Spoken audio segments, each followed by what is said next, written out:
Buenas tardes, bienvenidos y bienvenidas. Estamos de nuevo en una nueva temporada de Mamá Quiero Emprender. Nos hemos pasado a Twitch, no porque seamos modernos y jóvenes, sino porque al final creemos que es un medio de comunicación innovador y la vuelta de Mamá Quiero Emprender no creímos que fuera un mejor lugar que Twitch para poder hacerlo y así estar con ustedes compartiendo las entrevistas en directo y que de alguna manera también puedan interactuar con las personas y los invitados que vamos a tener a lo largo de estas semanas y meses.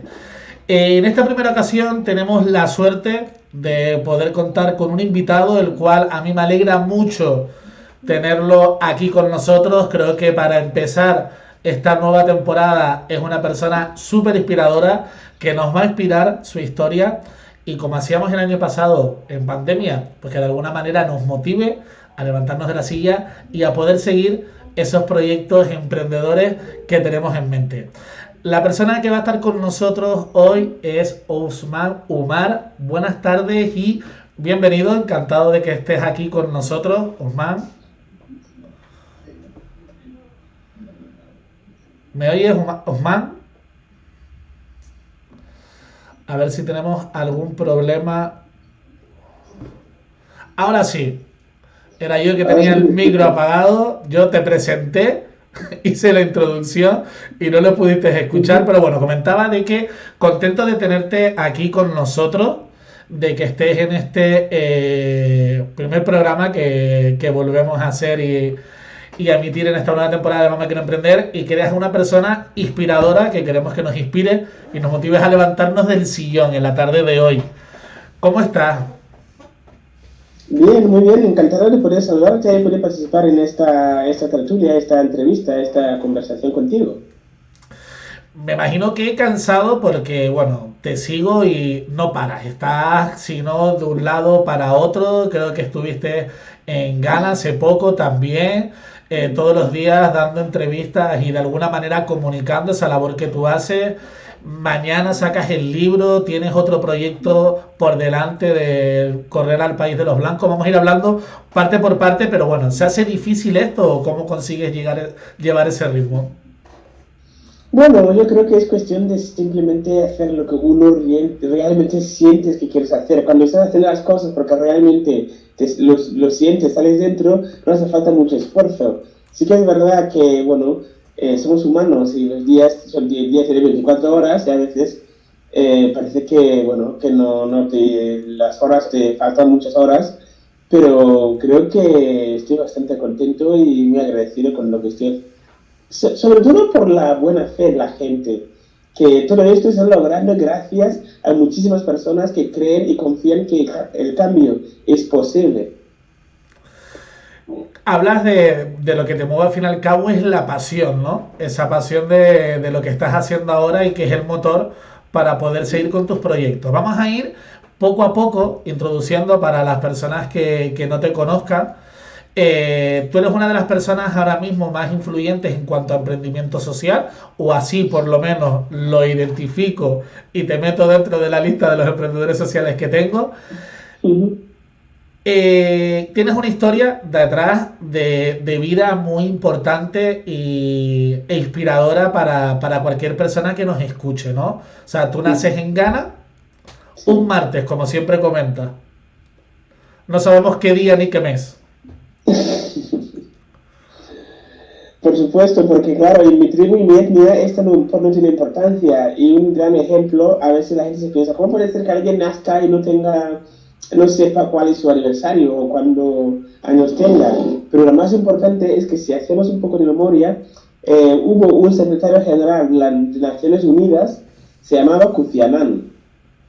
Si entramos en Google y investigamos un poco, veremos que Kofi Annan era ganés.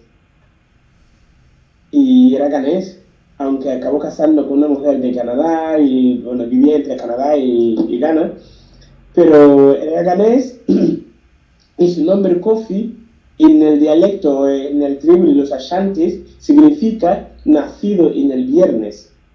Kofi significa nacido el viernes. De hecho, con esta explicación lo que vemos es que hasta una de las personas más reconocidos a nivel mundial, más influyentes, como Kofi Annan, como secretario general de la ONU durante casi una década, pues el día que nació le persigue su nombre, ¿no? Su nombre va a identifica con el día que nació. Y esa es la muestra de que realmente en la cultura, la tribu, los costumbres africanos, ganeses en concreto, pues el día de la semana es lo más importante que los años que uno tenga. Vale, no importa realmente, como tú dices, el mes o el año, simplemente en la tribu se fijan los días de la semana. En tu caso, te toca nacer un martes. No sé si Correcto. alguna vez te has planteado que a lo mejor sería un martes 13.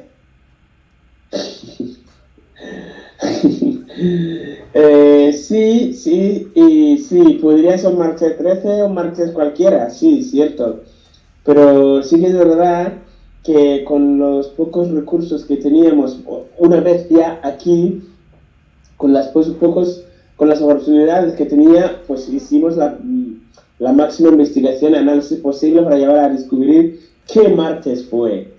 Y bueno, quizá puede haber un margen de error, pero según todos los números, y llegamos a la conclusión que fue un martes 18 de febrero, después de muchísimos análisis y lo típico, ¿no? Que, ¿te acuerdas cuando llovió aquel año y se inundó toda esta parte? ¿Te acuerdas cuando murió el rey tal? Pues que entonces ya estaba embarazada. Cuando salió la última luna del año, o la segunda luna del año. Entonces, bueno, contando todos estos factores y tal, al final llegamos a la conclusión que fue el 18 de febrero de 88. Curioso, ¿no? Lo que tiene que hacer uno para saber el día exacto que nació. Bueno, naces en Ghana. Ghana es un país africano, pero que tampoco tiene una gran escasez, ¿no? De agua o de cultivos o de alguna manera, como otros países donde a lo mejor son más con el desierto y hay poco alimentación, sino que ustedes al final hambre no terminan pasando tampoco, ¿no? Sí, yo siempre digo que yo en mi pueblo, en mi aldea, donde nací, que era una aldea en medio de la selva tropical, nunca había dormido sin haber comido. Te lo puedo prometer que épocas de pues, papayas, pues comía papaya para desayunar, papaya para comer y papaya para cenar. Pero al menos comía papayas. Y si no es papaya, pues será mango. Si no es mango, pues será otra fruta. Pero nunca había dormido con el estómago vacío. Y es un auténtico orgullo y me siento afortunado por ello. Pero sí que es verdad que cuando me fui a la ciudad sí que descubrí qué quiere decir pasar hambre. Pero en mi aldea nunca pasé hambre.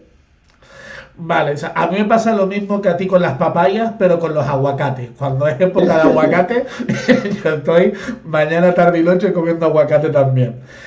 Sales de ese pueblo y al final, ¿qué es lo que a ti te puede motivar para decir, oye, voy a salir de mi pueblo a la ciudad y ya luego pues emprender el viaje que realiza?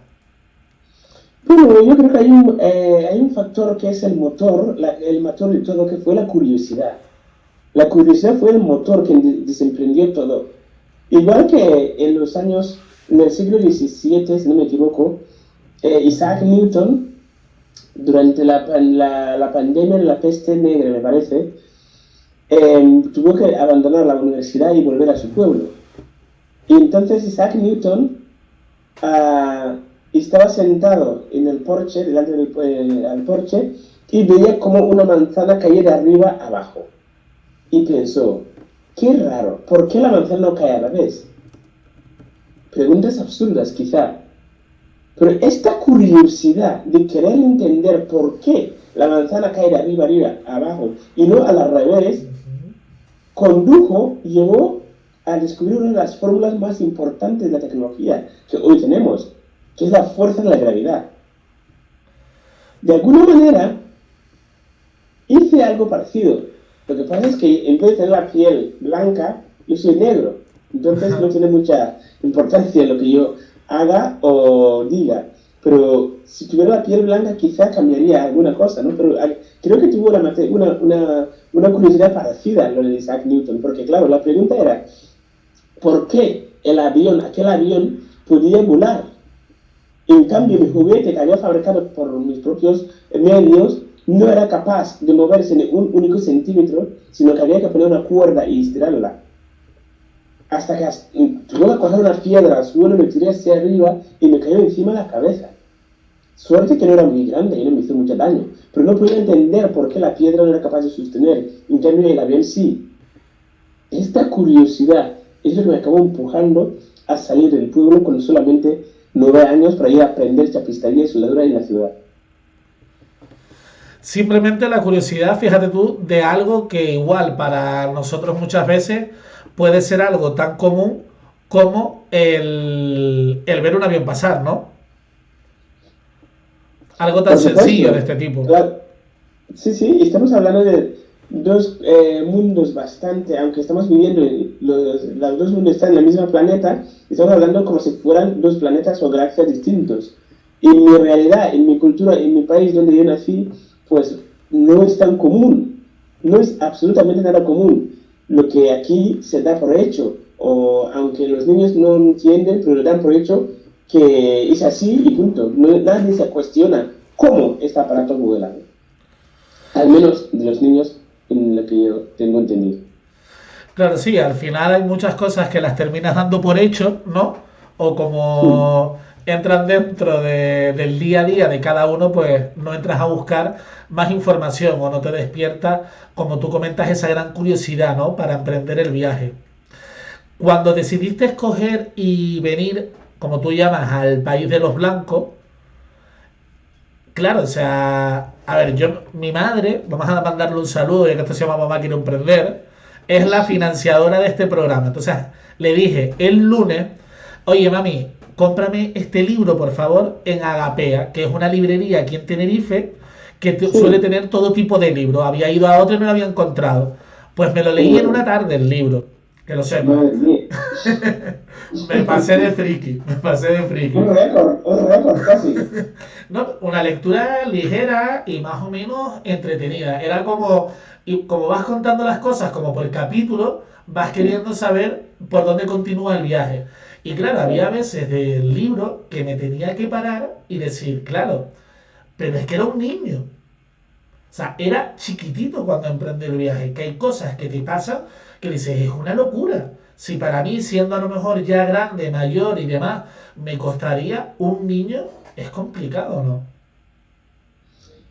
Sí. A ver, mucha gente me lo han comentado y yo también a veces lo pienso, porque claro, el hecho de ser un niño, la percepción, la forma de entender, de ver las cosas, reduce de alguna forma. El peligro, no sufres tanto este peligro, porque claro, para una persona adulta lo que ocurre es que empieza a sufrir por lo que va a pasar que lo que está pasando ahora. Vale. En vez de vivir al momento, ahora, está sufriendo ya por lo que va a pasar mañana. Pero es que aún hoy, aún no ha acabado. O sea, aprende a caminar antes de volar.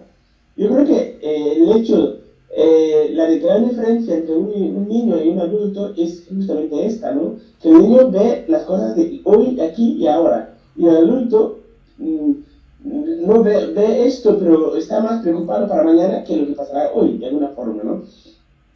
Partiendo de esta premisa, podemos decir que en vez de hacer este recorrido durante mi infancia y siendo niño, me benefició.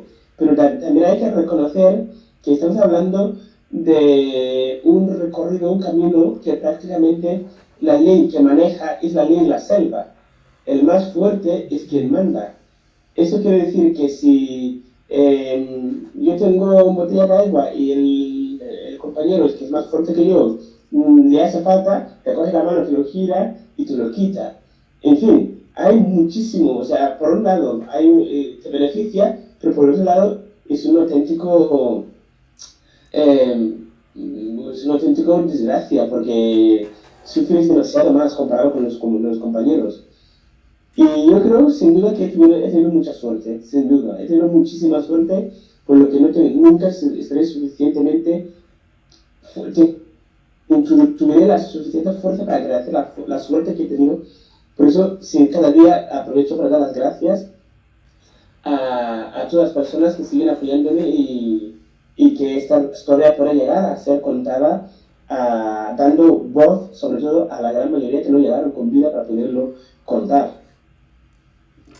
Hay una cosa que me gusta mucho, ¿no? Que es como el dicho de darle la caña en vez de darle el pescado, que al Sí, final ustedes lo que tratan de hacer, ¿no? Es decir, oye, hay que concienciarse de que a lo mejor ese viaje que quiero emprender, hay otras vías de cómo yo puedo hacerlo, ¿no?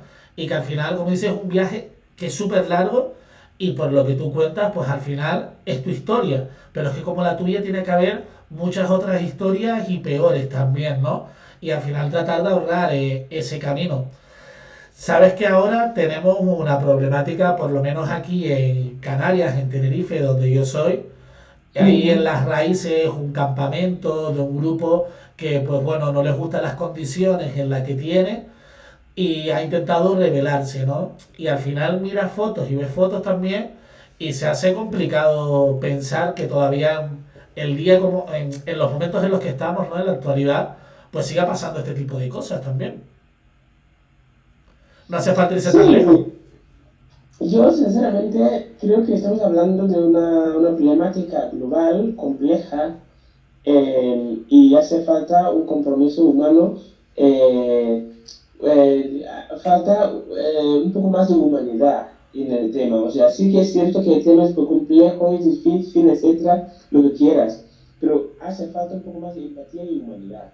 Solo puedes solucionar el problema con empatía y humanidad. Desde el punto de vista ético, buscando pues eh, el bienestar de los dos lados, porque es que yo entiendo que quien viene, después de todo lo que nos pasa, llegamos aquí pensando que vamos a llegar al paraíso con la nuestra forma de entender qué es, o la nuestra imaginación de lo que será el paraíso, y llegas, te das cuenta que te meten en un campamento y con una situación precaria, peor que cuando tú vivías en tu aldea. Exacto. Y claro, hay un choque de frustración, un choque de realidades muy distintas, porque te frustras por un lado pensando que ha sido porque quizás te has tenido mala suerte, igual que los otros murieron, o realmente las personas que te han recibido no te están dando lo que te deberían dar, porque tú mereces mucho más, o de algún lado tienes entendido o tienes en tu cabeza, tu imaginación, que deben haber abundancia de recursos para ayudarte y no te lo están dando por, pues, por odio, por historias, cualquier tipo de imaginación, ¿no? Y esto conduce a la frustración, la rabia, que puede llegar a este tipo de revelaciones. Y por ese lado entiendo a la gente que viene de fuera y este tipo de reacciones, pero por el otro lado hay que entender que hay muchísima gente que también son europeos, son de aquí y de alguna forma eh, ven estas ayudas que el gobierno está destinando demasiados recursos, demasiado dinero para este tipo de acciones y proyectos, y en cambio hay otros que los que se consideran los de aquí, ¿no? Que incluso ellos son de aquí y resulta que no reciben algún tipo de ayudas parecidas, ¿no? Pero yo creo que esto es una cuestión de un poco más ser realista contigo mismo. Hay que reconocer que España ha sido una fábrica de inmigrantes durante muchísimo tiempo. No lo digo yo porque me interesa, simplemente es una pura realidad.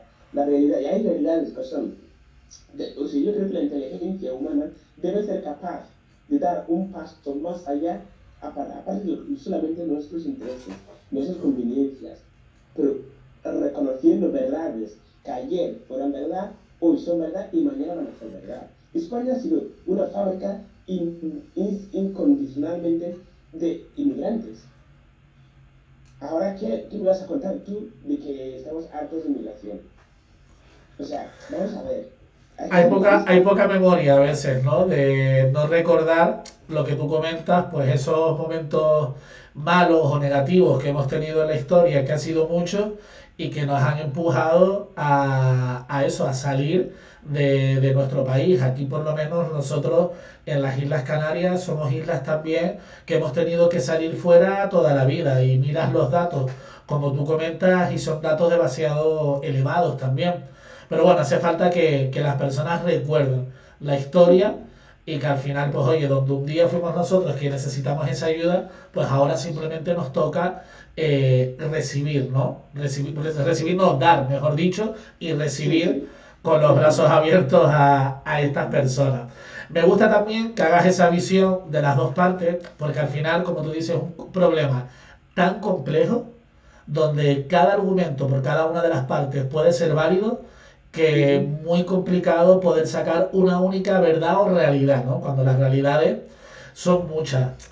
Tú, por Sí. ejemplo, fuiste capaz de emprender ese viaje, de realizarlo con éxito, fueron años, y llegó un día en el que pudiste escoger y pisar tierra firme, ¿no?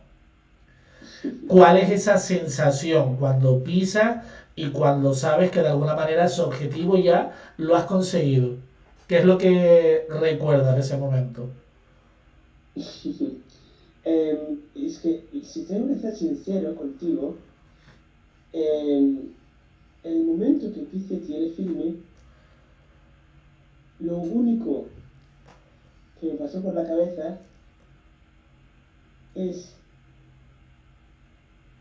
rezar, dar las gracias a un Dios que no sé, no quiero poner colores, y, sin controlar las emociones. Llorar, llorar y llorar, porque era incapaz de mantenerme. Había sido 5 años tortuosos viajes, cuando digo infierno de verdad, o sea, un viaje infernal de verdad, literalmente hablando. No aquello, no, no, literal. Yo creo que el infierno no está arriba, tal como algunos creyentes dicen. Desde mi humilde opinión, yo creo que el infierno está aquí, la tierra. Depende de donde cada uno de nosotros nos encontramos. Totalmente. Y eso es algo que yo por lo menos lo hablo muchas veces con la gente que conozco, ¿no? Tuve la suerte de ir a Gambia en enero del 2020 y fui directo de aquí a Gambia en un Vinter, en un avión. Y te das cuenta de lo que tú dices, ¿no? De decir, oye, ¿cómo depende de que hubiera nacido allí o aquí, ¿no? A 2 horas en avión está la diferencia de haber nacido con unas oportunidades muy escasas a nacer aquí y tenerlo todo. Y es este todo muchas veces, que pues yo me encargo a trabajar en programas de emprendimiento y demás, el que me lleva a la reflexión de que al final aquí la gente que emprende no termina de emprender por una necesidad. O sea, aquí tenemos dentro de la pirámide de Maslow nuestras necesidades básicas cubiertas. Por lo cual las motivaciones muchas veces que tenemos a la hora de emprender no son las mismas que una persona que está en África o una persona que está en Sudamérica. Y nos encontramos con personas que vienen y que montan negocios aquí en España sin ningún tipo de miedo y sin ningún tipo de recursos, ¿no? Y muchas veces creo que igual hay que fijarse en su historia, como es tu caso, y en ver lo que han hecho para entender, ¿no? Lo que podemos hacer nosotros también por tener esa misma hambre que tienen ustedes de vida, no hambre de ganas de comer, sino hambre de vida y de vivir, ¿no? Que muchas veces eso es lo que nos mueve más que la otra hambre. Sí, bueno, hay un factor muy interesante que creo que es interesante que lo resaltamos, que es, tú has comentado que cogiste un avión en 2020 y te fuiste a Gambia. En 2 horas ya estabas allí a Gambia. Y si hubieras nacido en Gambia, no hubieras podido coger un avión y plantearte en 2 horas en España. Y yo te pregunto, ¿cuánto te costó el derecho a la vida, a ser nacido aquí? ¿Cuánto te costó? Nada, Fue nada, gratis. fue El gratis. derecho de ser español, de nacer en Tenerife, no pagaste nada, nada, nada. No pagaste nada a tus padres para que nazcan aquí, en Tenerife, en España, en Europa. Nada, me lo ¿Y dieron por qué todo. te hago estas preguntas? Porque a veces nos olvidamos que recibimos la vida gratuitamente.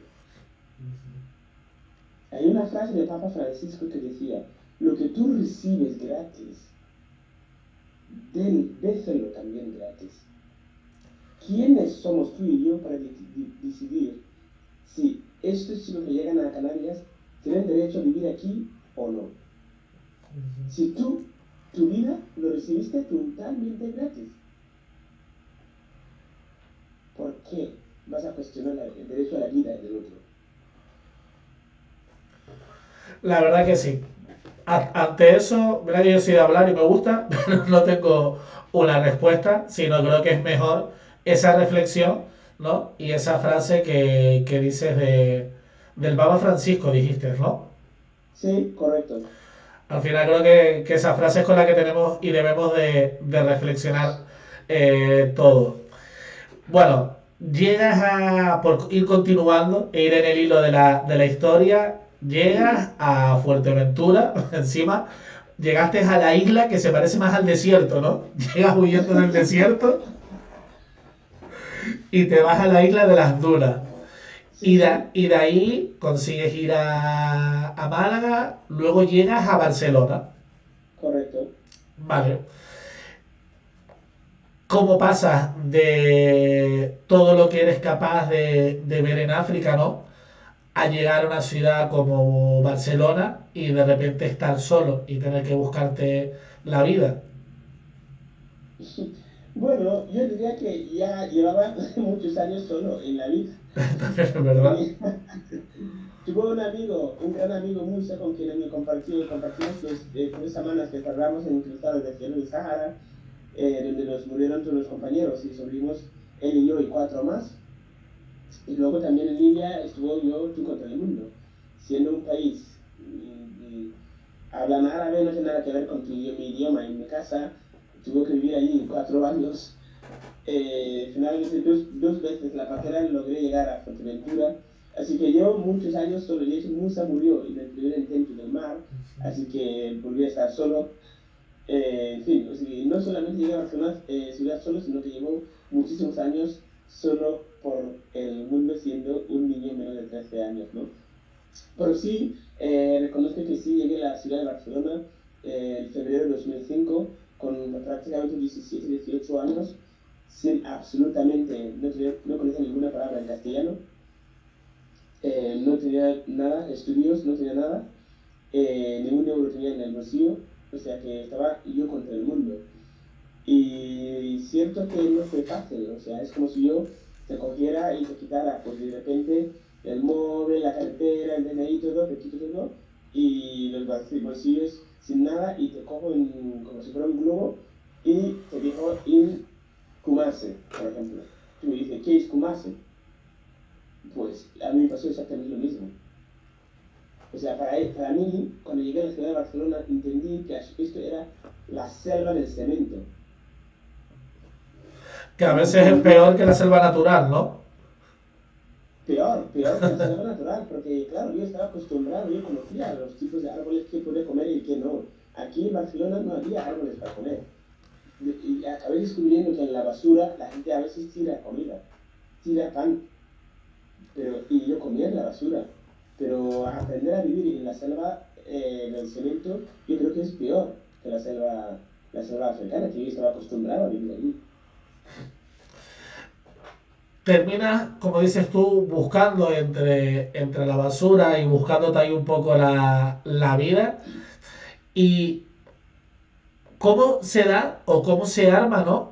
Las piezas del puzzle para que tú puedas terminar estudiando y emprendiendo, por decirlo de alguna manera. Porque al final habrá quien nos vea y que diga, vale, o sea, está complicado, no hay nada que hacer. Hoy, por ejemplo, estaba en una charla en un instituto y se nos Sí, decía, ¿no? Digo, puedes ver el vaso medio lleno y quejarnos de todo, y es totalmente respetable que lo haga, o puedes ver la cantidad de oportunidades que están habiendo con esta situación actual que tenemos, ¿no? Que son muchas. por Entonces, en tu supuesto. caso, habrá gente que diga, yo en tu situación me es más fácil dedicarme a decir, me quedo aquí sin nada que hacer, no hay nada que hacer, a tener que hacer todo lo que después terminas haciendo. ¿Cómo crees que en tu caso se arma el puzzle y cuáles son las piezas clave para que esto pase?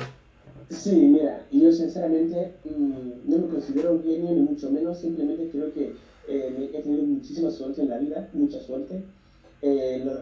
La realidad es que después de 2 meses malviviendo en las calles de Barcelona, un ángel me apareció que es mi madre adoptiva, mi madre tutora acogida, digamos, ¿no?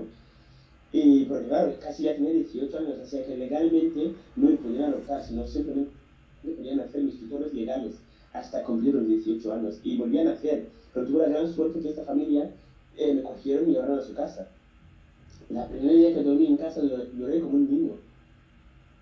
Llevaba 2 meses durmiendo con frío, sin ropa, prácticamente con lo puesto, sin agua caliente, sin comida caliente, 2 meses, donde nadie me miraba la cara. De hecho, te lo puedo prometer que ni en el desierto me sentí tan solo como los primeros 2 meses en la ciudad de Barcelona. Ser invisible delante de tantas miles de personas es tan duro y nadie me veía. Era invisible a los ojos de la gente.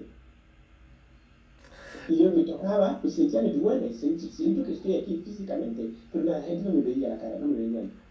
Era invisible.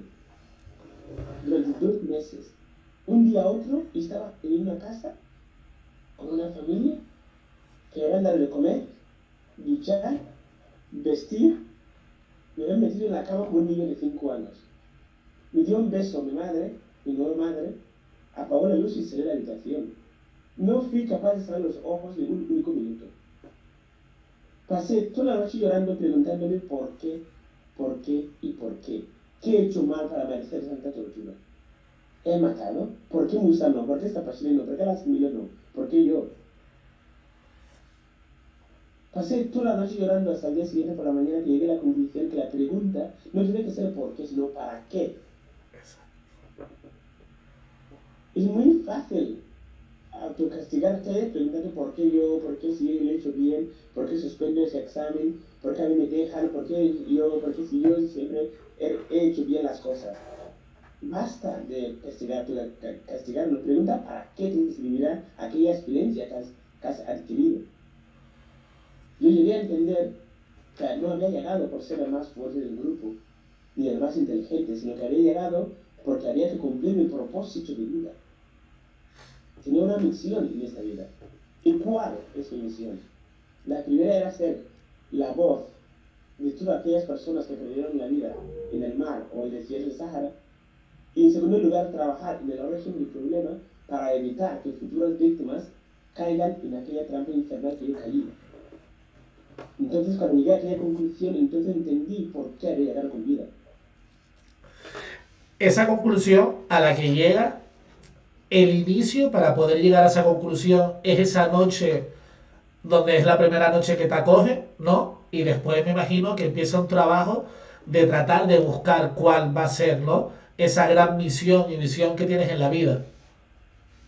Sí, yo creo que, ya digo, es que pasé toda la noche llorando, preguntándome por qué, hasta el día siguiente por la mañana que llegué a esta conclusión. Entonces, cuando llegué a esta conclusión, entendí por qué había llegado con vida. Entendí cuál era mi razón de estar aquí, cuál era mi misión. Y tu motor, ¿no? A partir de ahora. Esa misión a trabajar para conseguirlo.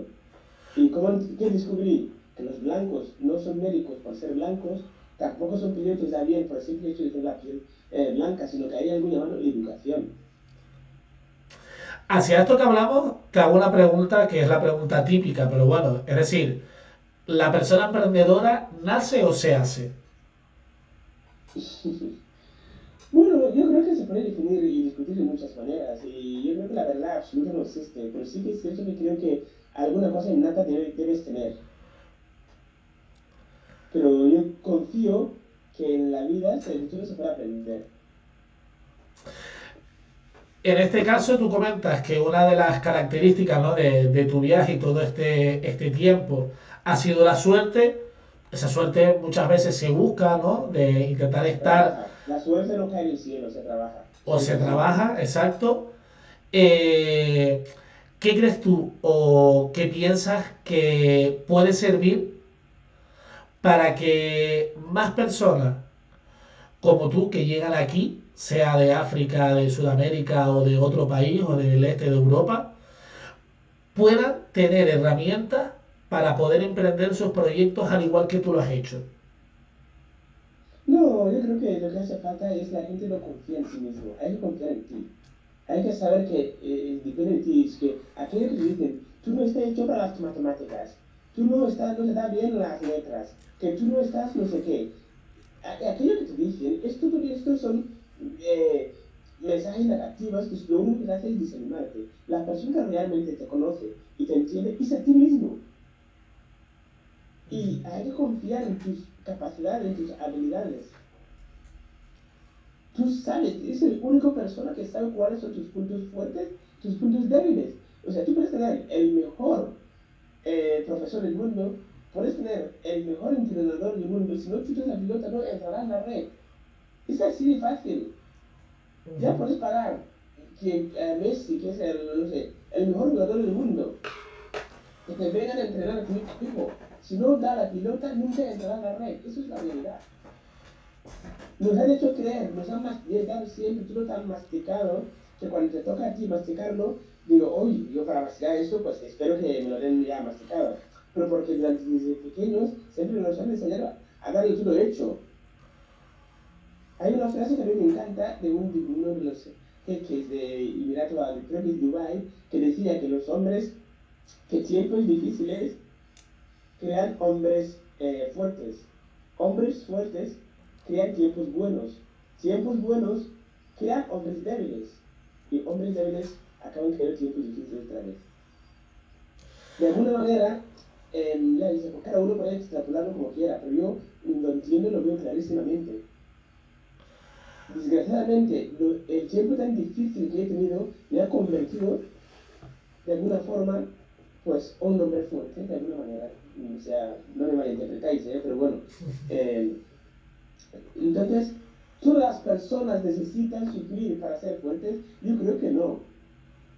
No lo comparto. Yo creo que podemos aprender, si podemos permitir nuestro orgullo para escuchar y ver y aprender de otro, sin ideas concebidas, podemos. No tenemos necesidad de sufrirlo también para poder emprender o para poder ser fuertes. No hace falta. Muy bien. Sí, al final es un poco lo que hablábamos antes también, ¿no? De esa necesidad y esos momentos difíciles te hacen trabajar una serie de habilidades o de competencias que son las que luego te permiten poder, pues, en situaciones mejores, aprovechar para emprender también con unas condiciones mejores, ¿no? Porque también es el caso de que tú podrías haber llegado aquí perfectamente y haber dicho, oye, pues ya adquiero un cierto nivel de vida, un cierto estatus, una tranquilidad y ya no hago nada más. Y no me tengo que preocupar de crear una ONG, de estar buscando fondos y de todas esas cosas que son las que tienes que hacer hoy en día.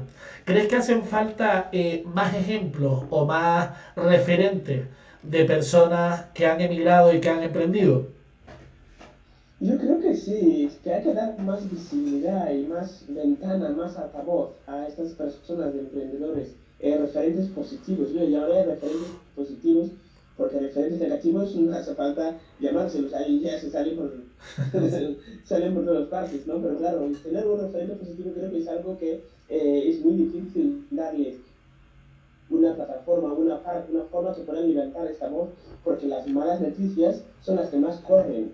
Y fíjate las noticias, los titulares siempre son noticias negativas, las positivas cuesta muchísimo que te den la plataforma y que tengan la voz para poder contarlo. Y yo creo que deberíamos hacer el esfuerzo para dar a conocer esos referentes positivos para poder transmitir este positivismo para que haya más jóvenes, más gente que puedan ver que es posible y que asumen las riendas de su vida para emprender también. Totalmente de acuerdo en eso. Es más, o sea, la noticia, yo por lo menos que cuando único las veo es al mediodía, siempre las termino quitando porque dices, al final me sienta mal la comida de que solo estamos escuchando constantemente cosas negativas, ¿no? Y parece que muchas veces eso que llamamos éxito causa como rechazo por parte de la gente, porque la gente no quiere escuchar a las personas que les van bien. Y es importante a veces aprender, ¿no?, de la historia, tanto de su éxito como del camino que llevó para que ese camino nos sirva de inspiración. Yo quería en esta entrevista añadir a varios emprendedores que habían emigrado también de África hacia Canarias, pero claro, como soy nuevo en Twitch, pues esto de poner muchas pantallas a la vez, digo, no lo voy a hacer por si acaso la líe. Pero bueno, haremos una entrevista también y trataremos, ya te la pasaré, trataremos de dar voz también a emprendedores que tenemos aquí, porque creemos que ese es el camino, ¿no? De visibilizar, dar voz y que así hay otras personas que vean esa historia y también se animen a hacerlo. Te voy a preguntar varias cositas, o tres dudas, mejor dicho, que tengo del libro que leí, ¿vale? Las puse por aquí con un post-it. Una de ellas, bueno, has dado hoy varias frases. Me quedo con una que comentas aquí que te recuerda el lema de tu país, que es siempre hacia adelante y nunca hacia atrás. Forward ever, backwards never. Sí, ese es el eslogan. Eso creo que habrá sido algo que se repetía en tu cabeza en la andadura del desierto, ¿no? Por supuesto, por supuesto. Constantemente. Sin duda. Era uno de los lemas que me quedaba siempre grabado, es como si fueras lo tienes actuado en la mente casi. Fíjate, hay un emprendedor aquí en Tenerife, Jesús González de Blosterap, que he visto dos veces una charla de él y hace un símil que me gustó mucho hacia cómo es el viaje en el desierto y cómo es de parecido el camino que hace el emprendedor, ¿no? Y me parece súper bueno el símil que hace y leyendo tu libro me recordaba a las charlas que había visto de él. Otra de las cositas es esto que veo por aquí de tu pasión o amor platónico por Shakira y por Jennifer López. Entonces, después de esto digo, oye, el momentazo de la Super Bowl donde cantan ellas dos, para ti habrá sido increíble, ¿no?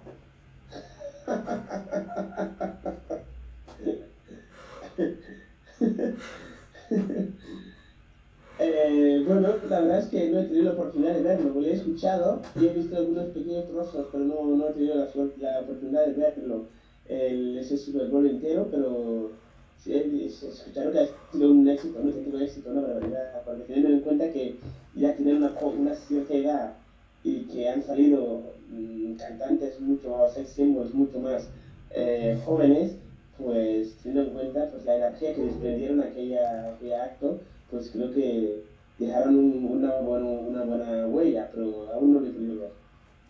Bueno, ¿has visto a Shakira alguna vez? ¿Has coincidido con ella en algún evento? ¿Has tenido la oportunidad? Bueno, no, estuve a punto, pero no lo logré, porque de hecho el libro Viaje a Países Blancos está leído y grabado en un estudio, aquí en Barcelona. Y cuando fue allí a grabar el libro, pues el técnico que me grabó el sonido, me grabó, pues será que grababa algunas canciones de Shakira y me enseñó fotos con ella cuando aún, bueno, en fin, se ha pasado por muchas etapas, ¿no? También la Shakira.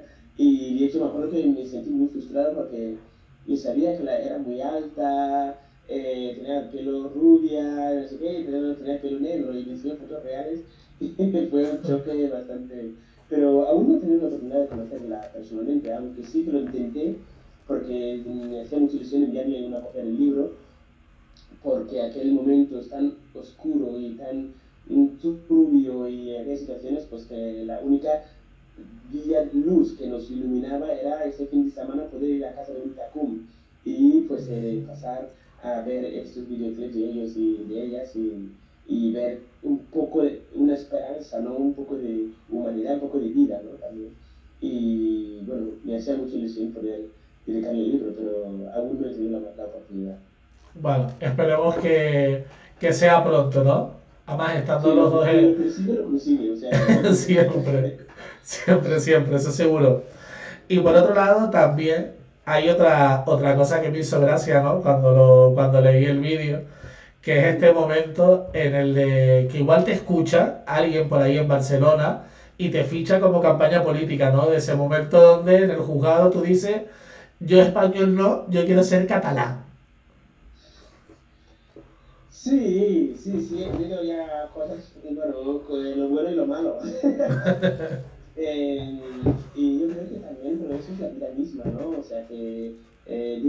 siempre hay gente que lo verán con buenos ojos y otros lo verán con pues, no tan buenos ojos, o sea que es la vida misma. No hay una única forma y una única opinión que valga, es que puede haber más de una que valga, ¿no? Sí que es cierto que si a la persona se permite entender el contexto, entenderás que no tiene nada que ver ser catalanista o ser español. Sí, o sea, hay que entender el contexto del momento que ocurrió esto. Si estamos hablando de una persona que lleva 2 meses en la ciudad, lo está viviendo en las calles, y que nadie le miraba la cara, y la primera persona que le mira la cara la responde, le habla en catalán, aunque hacía el esfuerzo a hablar en castellano, aunque con su marido les cuesta mucho hablar en castellano, porque, o sea, bueno, mi madre habla catalán, habla castellano, pero que cuando se hablan entre ellos hablan catalán. Entonces le pregunté, ¿qué habláis? Porque no tiene uno. O sea, cuando hablas español conmigo, entre algunas cosas ya 2 meses, ya te pasa alguna cosa, y me dijo, no, nosotros hablamos catalán, y somos catalanes. Entonces, claro, con esto yo ya estaba ya guardando en mi disco duro. Llego al juicio y me dice, si usted quiere que esta familia se acojan con sus padres, hombre, no me digas que yo sea otro tribu, yo quiero formar parte de, si ellos van a ser mis padres, yo quiero ser su tribu, no el tribu del otro. Es simplemente esto, porque claro, en mi casa, en mi pueblo, mi padre es Wala, mi madre es Gunja y no pasa absolutamente nada. Nacimos en Puro Hafu Region, hablamos Ashanti, no pasa nada. Vivimos con dagombas, con cesalas, tengo amigos que son lobby, no pasa nada. Ghana hay 42 tribus diferentes. Y por eso es que orgullosamente yo creo que es un tema que se había que analizar, de estudiar, porque Ghana es el único país de África tropical, África sí, que guerra, de verdad, no ha habido una guerra estatal desde que tuvieron la independencia en 1957. Hasta incluso diría que ha sido uno de los países más democráticos que España. Aquí en España tuvieron 40 años de dictadura. Ghana no. Y si esos tribus se conviven sin ningún tipo de enfrentamiento ni guerras, ostras, pues yo me parecía que aquí también se podía convivir, no sabía que había esa tensión entre, no tenía ni idea, o sea, acababa de llegar, o sea, que no tenía nada, que no tenía ninguna intención para provocar ningún alarmamiento, ni mucho menos. Hombre, me imagino que no, pero la cara de esos jueces cuando lo dijiste, habría que verla, ¿no? Sí, no, ya te digo, es que estuvieron un minuto, o sea, unos cuantos minutos, un silencio absoluto en la sala, donde al final me asusté, incluso digo, ostras, ¿qué he dicho mal? ¿Sabes? Y empecé a girar a mirarme, y cuando se vieron que nadie se contestaba, o protestaba en contra, se empezaron a reír, y me dijeron, lo siento mucho, chicos, ahora como ahora lo único que tengo que ofrecer es ser español. Así que lo aceptas o lo dejas. Y yo, pues claro que sí, lo acepto, perdona. Pero yo no sabía que había provocado un terremoto, sí, o había cometido algo que podía llegar a producir un terremoto. No, fue muy chistoso el momento. En este primer libro lo que encontramos es tu viaje hasta más o menos esa primera noche que duermes, te quedas y entonces descubres de cuál es el porqué, qué es lo que vamos a descubrir en el segundo libro. Bueno, pues yo creo que lo más importante aún es lo que puede pasar en el segundo libro, porque claro, ¿cuánta gente llega aquí y nadie sabe dónde están? ¿Cuántos inmigrantes llegaron a Canarias? Solo creo que fue en noviembre, diciembre, creo que llegaron 16.000. Y donde estuvieron abarrotadas en las muelles de Canarias, o sea, 16.000. Y años anteriores han llegado mucho más, cada año van llegando. ¿Dónde están?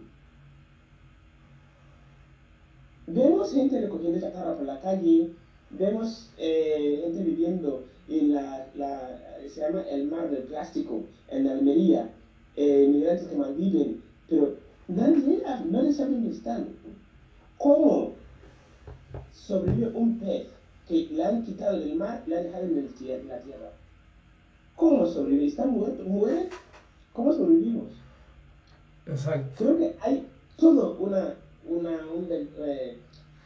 gran parte que no sale, la gente no ve, la gente no sabe qué ocurre. ¿Cómo integras, cómo consigue una persona que llega analfabeto en un mundo desconocido? consiguen trabajar y comer y dormir.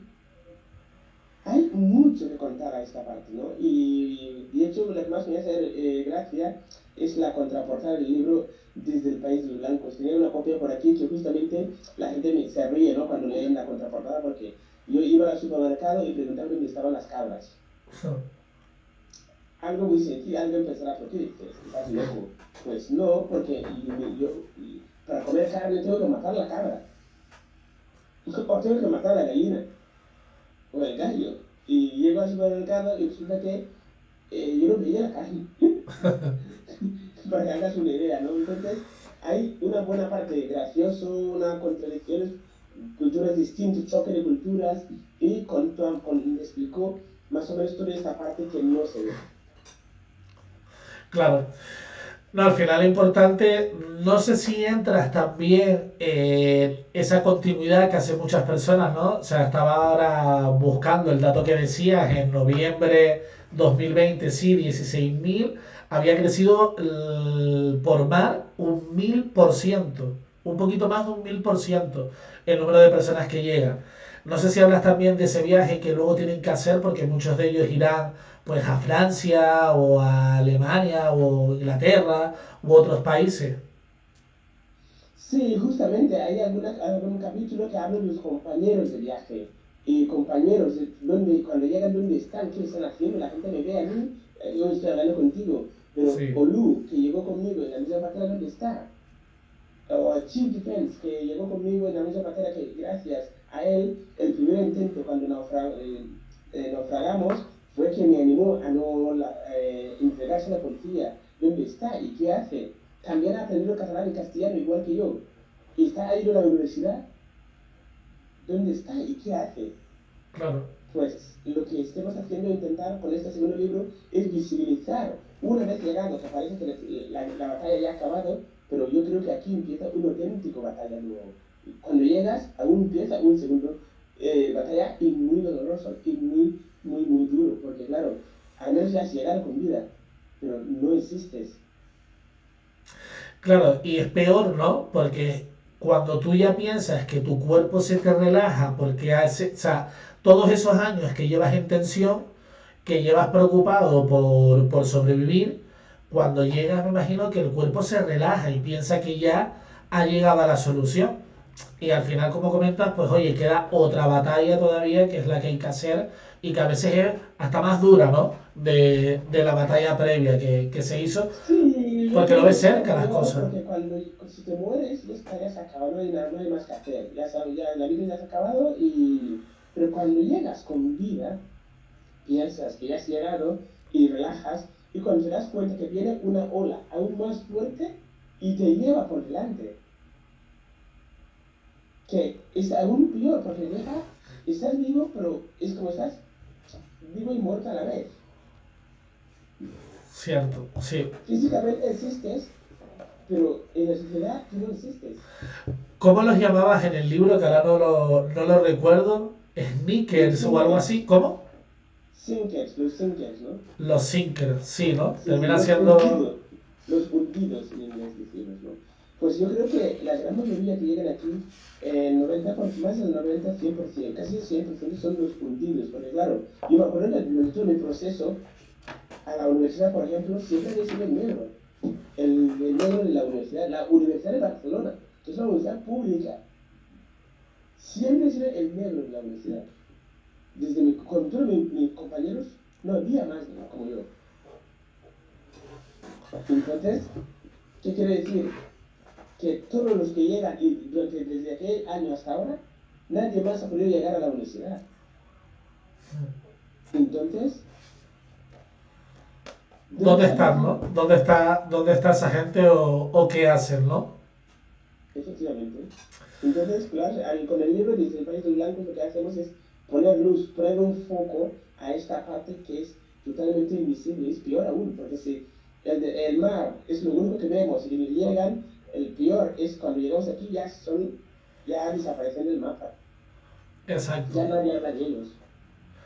Sí, parece que ya el problema se ha terminado y no, y es cuando empieza ese nuevo gran Sí. problema, como comenta.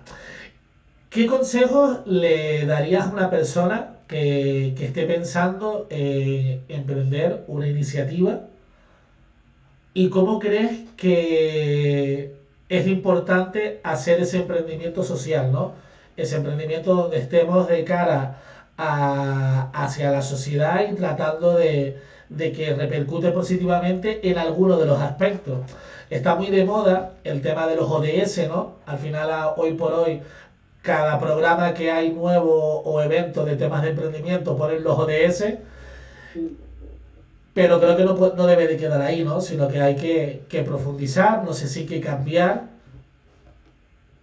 Sí, a ver, mira, yo creo que yo no me gustan los tópicos y eso. Yo creo que hay que actuar, acción, ¿vale? ¿Y por qué digo esto? Yo creo que es muy sencillo. Obviamente necesitamos unos prototipos, necesitamos un mecanismo, pautas a seguir. Y fantástico los ODS y que tenemos las pautas y tal. Pero no tiene que ser el lema. El lema es una cosa, pero luego hay que bajarlo al suelo, ¿no? Hay que reconocer que si tú quieres emprender, hay que entender que hemos creado un sistema que se llama capitalismo. Yo no estoy en contra del capitalismo. Creo que el capitalismo tiene cosas muy positivas y cosas muy negativas. Oye, que es las dos, o sea, nada es absolutamente perfecto.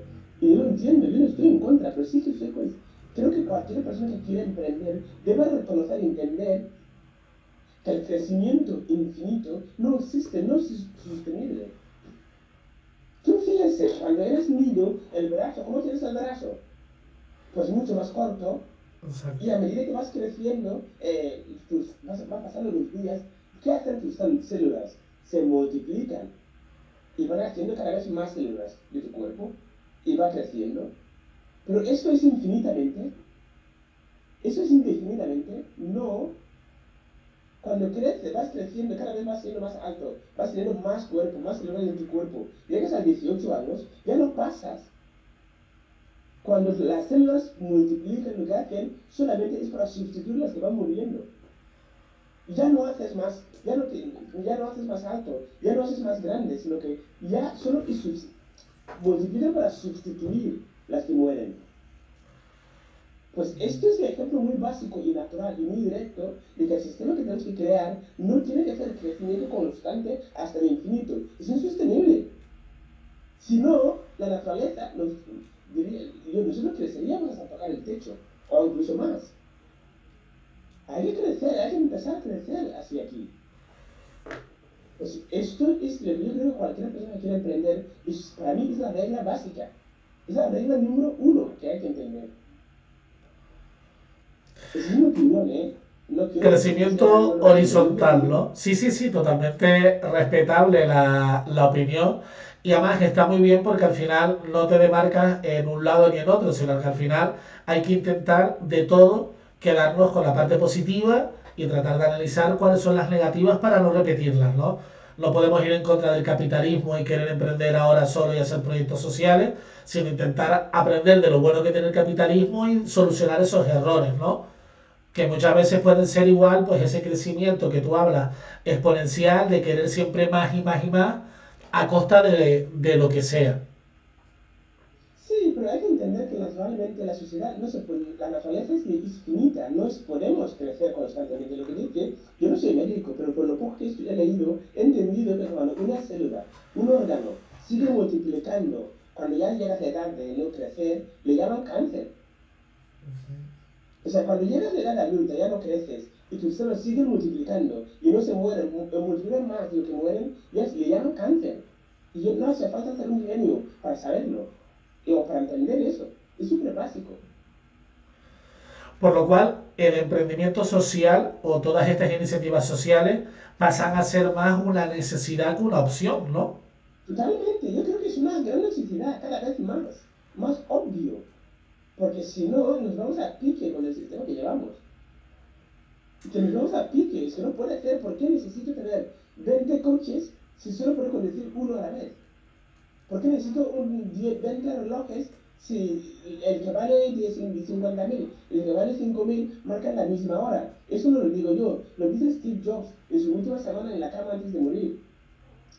¿Me explico? Entonces, nos hemos autoengañado de cuando más tienes, más feliz, más vas a ser, más, pero es que nos damos cuenta que es que cuando más tienes, te das cuenta que es absurdo, ¿por qué acumular tanto? Si nunca vas a gastar ni el 2% de lo que tiene el Bill Gates o ninguno de estos antes de morir, ¿para qué acumularlo tanto? Esa necesidad que tenemos de coger y de retener, ¿no? Las cosas es algo bueno, que poco a poco va cambiando en la cultura de las personas, pero que realmente hace falta mucho más por hacer. Te preguntaba antes por el tema de los ODS y al final, bueno, igual, por lo que comentas, puede quedarse algo superficial. O sea, está muy bien visibilizarlo, pero hace falta, como tú comentas, la acción y el poder empezar a generar proyectos, movimientos y personas que quieran el, el poder crear todos esos proyectos sociales y sostenibles. ¿Qué crees tú que necesita un emprendedor social? Yo creo que hay muchos factores que hace falta un emprendedor social, pero sobre todo hay que creer en ti mismo. Para mí, yo creo que creer en ti es básico, porque cuando más cuentas tu idea, más veces te lo van a echar al suelo. Si no confías en ti mismo, nunca vas a levantar el suelo. La confianza y la autoseguridad, ¿no? Como dices, de que por mucho que te lleven la contrario, que mucha gente te diga que no, pues al final continúes ahí insistiendo y en la lucha. Solo pasará si tú crees realmente en la idea. Si no lo crees en la idea, a la primera que esto va a funcionar, la segunda, la tercera, vas a dejar de intentarlo. Hay que tener claro, lo primero que debes confiar en la idea eres tú. Y después ya, pues, las demás cosas, ¿no? Que son las que se necesitan para que ese proyecto se lleve a cabo.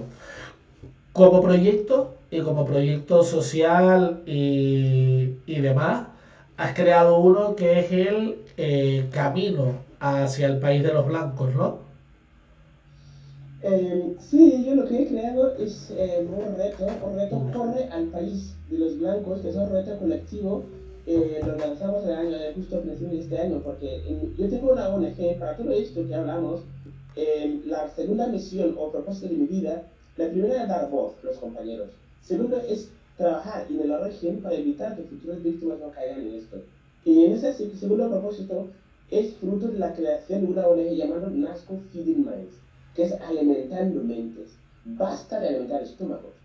Yo creo que el objetivo final, el objetivo más importante para que las cosas realmente cambien en África es alimentar las mentes, no el estómago. Y a partir de aquí creamos aulas informáticas para escuelas. Y sin ninguna subvención hemos conseguido crear más de 30 escuelas que benefician las aulas informáticas que hemos creado. Desde que 2010 hasta ahora casi 20.000 niños, sin ni un euro de subvención, ni un euro. Solamente Esto, contando con la buena gente muy comprometida que realmente creen que sí se puede cambiar cosas. Por primera vez hay una ONG de verdad, que ha nacido por un negro, inmigrante, pobre, que sabe qué quiere decir sufrir, entiende a su propia gente. o Y a sea, raíz de aquí, esta ONG beneficia de las donaciones que la gente nos dona, actividades solidarias. ¿Qué pasa? El año pasado la pandemia nos obligó a cancelar todas las actividades solidarias que hacíamos. ¿Cómo mantenemos más de 12 profesores sueldos en Ghana? Mantener todas las aulas, más de 30 escuelas, ¿cómo lo hacemos? Pues yo me gustaría ver la parte positiva de las cosas. Gracias o por desgracia la pandemia nos ha hecho mucho más creativos. Dimos cuenta que el recorrido que hice se puede construirlo de nuevo virtualmente, de ciudad en ciudad, de país en país. Calcular todos esos kilómetros que sumaron 21.333 kilómetros.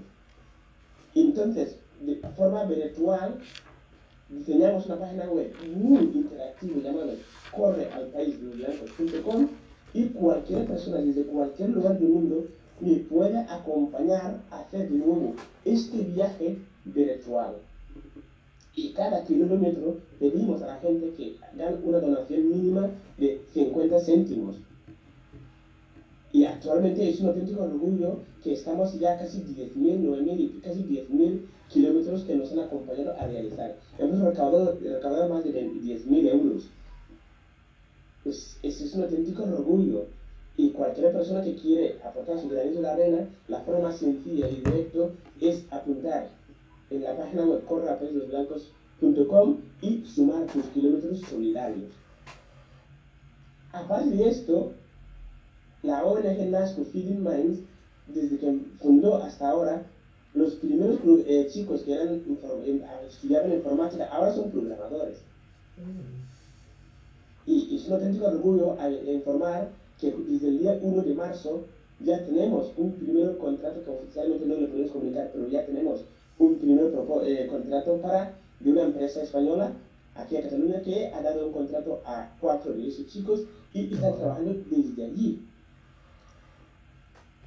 La empresa se llama NASCO Tech, Code Made in Africa, código hecho en África.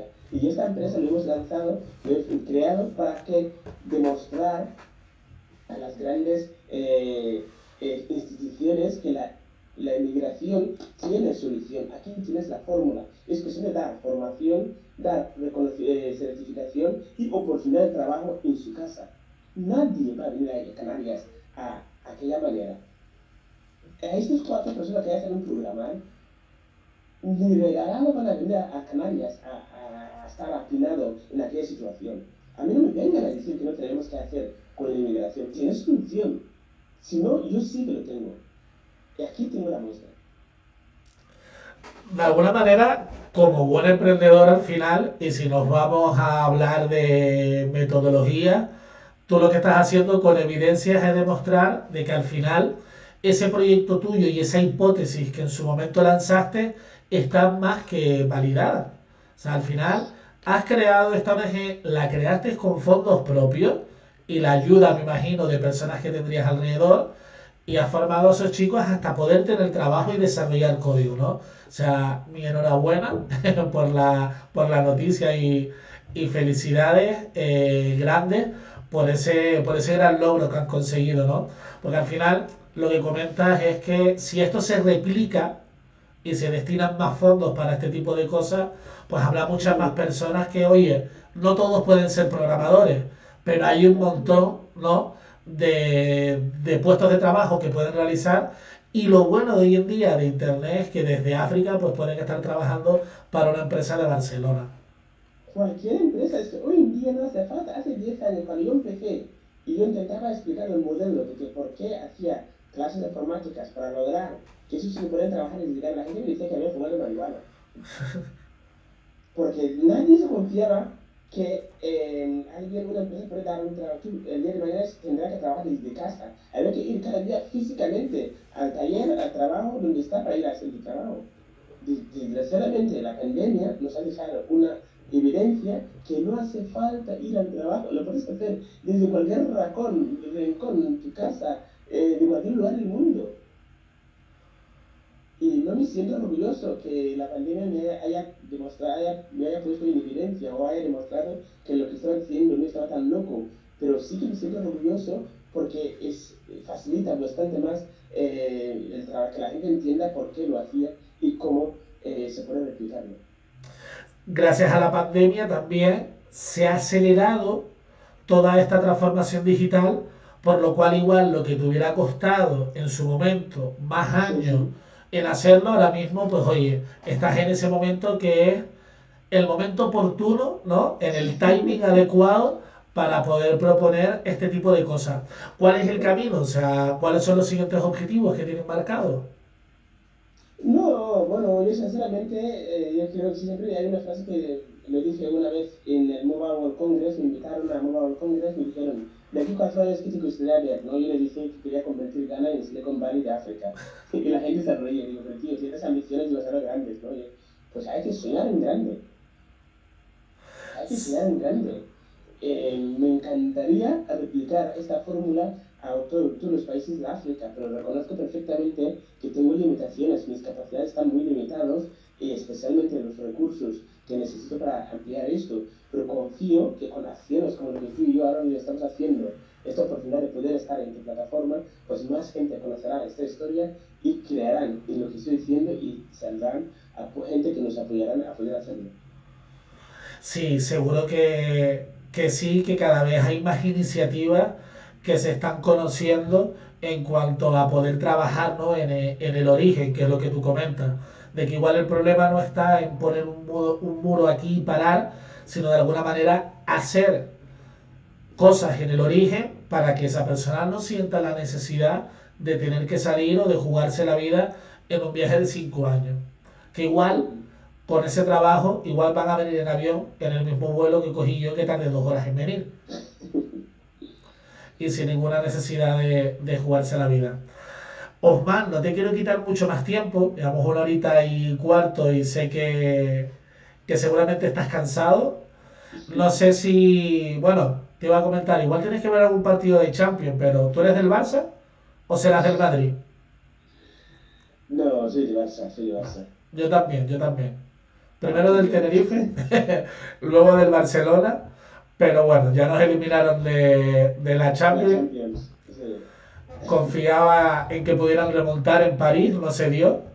Ya, era un poco difícil. Bueno, pero no imposible, ellos jugó bien el Barça, ¿no? Sí, sí, sí, sí. Jugó muy bien, no tuvieron suerte, pero jugaron muy bien incluso. Yo convencido, yo estoy absolutamente convencido que París lo merecía ganar por una gran diferencia. O sea, era una remontada. Lo que pasa es que faltaba que el último esto, pero jugaron muy bien, muy bien. Sí. Le faltó, como dice, esa chispita, o llamémoslo suerte, ¿no? Sí, El sí, penalti de Messi, el palo del otro, el no sé qué. sí, sí. Que bueno, no era ese partido donde se alinean todos los planetas No, para que se no, la no era el remontada. momento, no era el día, o sea que, No. Pero estuvo bien y dieron la cara por lo menos, ¿no? Que es salir por supuesto. con dignidad ahí. Pues Osmar, estaremos en contacto seguramente, un placer haberte tenido por aquí y que aceptaras la invitación. Cuando vaya a Barcelona te escribo para que me firmes el libro Te lo y, escribo sin problema. y si vienes a Tenerife, pues que sepas que por aquí tienes a alguien para echarte un café, una cervecita o lo que te apetezca. Muchísimas gracias a ti, la verdad. No te puedes ir sin decirnos, que siempre cerramos de la misma manera, Ujú. una frase de madre. Una frase de... De madre, o sea, ¿qué frase te decía tu madre? Tú, la suerte que tienes varias madres, pero bueno, cuando iniciaste o cuando inicias cualquier proyecto emprendedor, ¿no? Siempre nos quedamos con esa frase que nos dice nuestra madre cuando vamos con alguna idea o con algún proyecto loco. No, bueno, es que a ver, yo tengo muchas madres, tal como tú dices, sí que es verdad que mi madre, catalán, Montse, siempre me decía que, bueno, que había que mirar también, que me tenía que preocupar para ganarme la vida, siempre o sea, que me tenía que ayudar mi gente, pero también que tenía que ganarme la vida, eso sí, siempre lo ha dicho, pero una de las frases que a mí me gustaba que de mi madre, en África, que me decía, ¿no? De que siempre hay que procurar cuando tienes esto como si fuera un par de zapatos, ¿no? Hay que cuidarlo hasta que llegue otro. Es como, nunca vas a tener cosas si nunca el segundo encuentra el primero. O sea que, es decir, simplemente eso significaba cuidar bien las cosas. ¿No? Exacto. Y creo que es una frase que siempre me ha acompañado y agradezco de haber descubierto esto de mi madre y creo que es la frase que me gustaría compartir contigo. Bueno, muchas gracias por esa frase. Cuídate hasta que por lo menos llegue otro man que quiera hacer cosas y proyectos de la misma envergadura en África. Gracias de nuevo por tu tiempo, por inspirarnos y seguiremos viéndonos en el camino. Como decía mi padre, una frase, una palabra, fundamento en lo que haga. Muchísimas gracias, la verdad. Un abrazo bien fuerte y seguimos en contacto. Chao, chao. Abrazo fuerte desde las Canarias. Igualmente. Sí.